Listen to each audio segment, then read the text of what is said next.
শস্য শ্যামল প্রাকৃতিক ভরা সুন্দর এই বাংলাদেশটি। আমার পিছন সাইডে দেখতেছেন সুন্দর এই প্রাকৃতিক দৃশ্যটি একমাত্র বাংলার হৃদয় ছোঁয়া, কৃষকের হাতের ছোঁয়া। দেখুন তার প্রমাণ।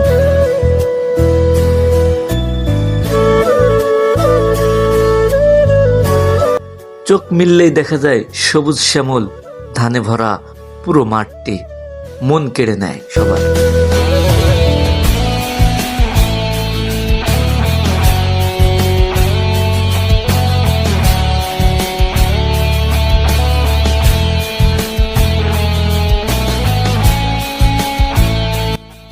এই প্রকৃতির মাঝে তাকিয়ে দেখা যায় দূর দূরান্তের রেল লাইন, তার পশ্চিম সাইডে এই মাঠটি। কেউ বা ধান চাষ, কেউ বা অন্য কিছু চাষ করেছে এই সুন্দরতম অঞ্চলে। আসলেই দেখতে যেমন সুন্দর, তেমন তার পরিবেশটাও অসাধারণ। এখানে এসে আমার মনটা অনেক ভালো লাগলো, ঘুরতেও অনেক ভালো লাগলো। দেখা হবে অন্য কোনো ভিডিওতে।